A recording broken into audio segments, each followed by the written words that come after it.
इस टाइम चुनाव का माहौल चल रहा है। हमारे बीच एक पत्रकार महोदय बैठे हैं, वरिष्ठ पत्रकार हैं। जिस तरह से चुनाव यूपी में हो रहे हैं, कोई ना कोई पार्टी किसी ना किसी तरह से अपने वोटरों को लुभाने का काम कर रही है। कोई हाथी को उठाने का काम कर रहा है, कोई पंजा चमकाने का काम कर रहा है, कोई साइकिल को तेज़ी से चलाने का काम कर रहा है।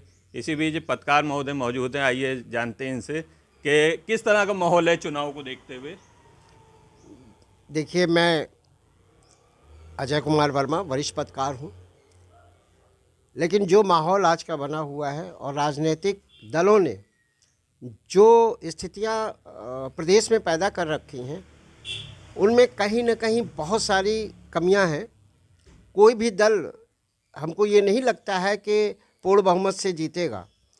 दूसरी बात, बहुत सी ऐसी, अभी जो एक चुनाव हुआ अभी पश्चिमांचल का, उसमें बहुत सी ऐसी बातें सुनने को मिली हैं जिसमें वो लोग वोट डालने गए और उनका पहले से ही वोट डाला जा चुका था।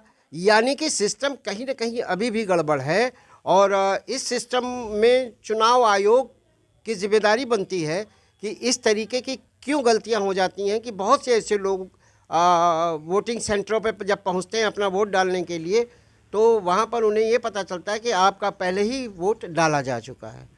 देखने में आया है कि शब्दों का भी एक तापमान होता है, मतलब अच्छा बोल रहे हैं तो अच्छा लगता है। तो जिस तरह इस शब्दावली का यूज़ हो रहा है, जैसे अब्बा जान, इस तरह का आप क्या कहना चाहेंगे इस विषय? देखिए, इसके ऊपर तो सबसे बड़ी चीज़ है कि हमारे और आपके बीच में जो पूर्व के संस्कार दिए जाते थे, परिवार से, स्कूलों से शिक्षा दी जाती थी, उस नैतिकता का बहुत हद तक पतन हो चुका है। और उस नैतिक मूल्यों के पतन का कारक भी हम सब लोग हैं, जहां पर हमें नैतिक शिक्षा से वंचित किया गया। और आज के इस वैज्ञानिक युग में तमाम इस तरीके के संसाधनों का प्रयोग रहा जिसने हमारी संस्कृति और कल्चर से हमको दूर कर दिया, जिसका परिणाम है कि आज इस राजनीतिक दलों द्वारा तमाम इस तरीके के अपशब्दों का प्रहार प्रतिशोध की आग में किया जाता है, जो कि नितांत गलत है। ऐसा नहीं होना चाहिए। देखने में आता है कि हर चुनाव में जिन्ना निकल आता है, कभी कुछ निकल आता है। अब कि ये हिजाब निकल आया, इस पर क्या कहना चाहेंगे आप? देखिए, कुछ न कुछ राजनीतिक कारक बनते हुए उभरते हैं। हिजाब का मुद्दा भी लेकर के एक कोई राजनीतिक समीकरण का ही हिस्सा है। पूर्व से हिजाब और बुर्का या बदन ढकने का प्रचलन चला आ रहा है। इस बात का एक मुद्दा बनाया जाना कहीं न कहीं राजनीति समीकरण को लेकर दिखाता है। आप भी एक पत्रकार हैं, चौथा स्तंभ कहे जाते हैं। तो चौथा स्तंभ का काम जहाँ तक होता है कि वो सरकार से सवाल करे, पर ये देखने में आ रहा है कि बड़े जो न्यूज़ हैं वो सरकार के फेवर में बात करते हैं और विपक्ष को सवाल पूछते हैं, जबकि पहले ऐसा नहीं होता था। क्या कहना चाहेंगे इस पर? देखिए, मैं इसमें सबसे पहले ये बात कहूँगा कि किसी का भी शासन, सरकार, सत्ता हो, उसमें मजबूत विपक्ष का होना बहुत आवश्यक है। जनता को चाहिए कि मजबूत विपक्ष दे, ताकि जिसकी भी सरकार हो वो कोई भी फैसला लेने से पहले वो जनता हित की तरफ ध्यान देते हुए फैसला करे। सरकार वही जो जनता को राहत दे। तमाम ऐसी सरकारें आई हैं जिसमें मैंने ये महसूस किया है कि जनता को राहत किसी भी प्रकार से नहीं मिली। मध्यम वर्गीय और गरीब जनता का शोषण ही हुआ है सरकारों में।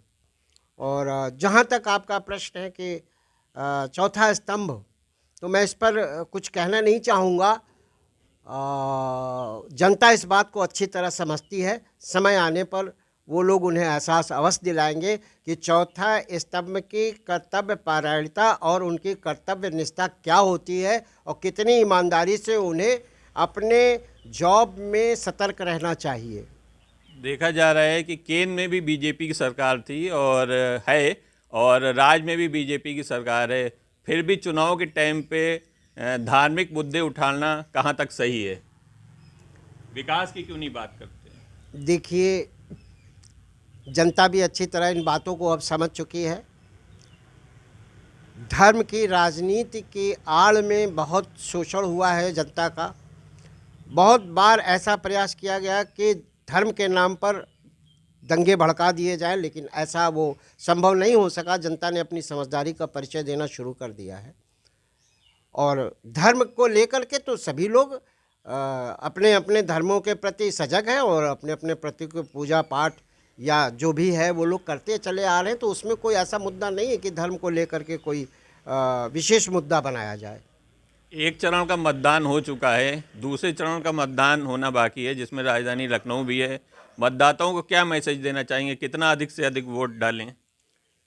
मेरा यही संदेश होगा कि अपने मत का मताधिकार जनता को अवश्य करना चाहिए, लेकिन जनता जागरूक है, वो इन बातों को भी समझे कि हमें कैसी सरकार बनानी है और किसको सरकार में लाना है। जो सरकार जनता को लाभ दे, जनता का हित करे, ऐसी ही सरकार बनाए।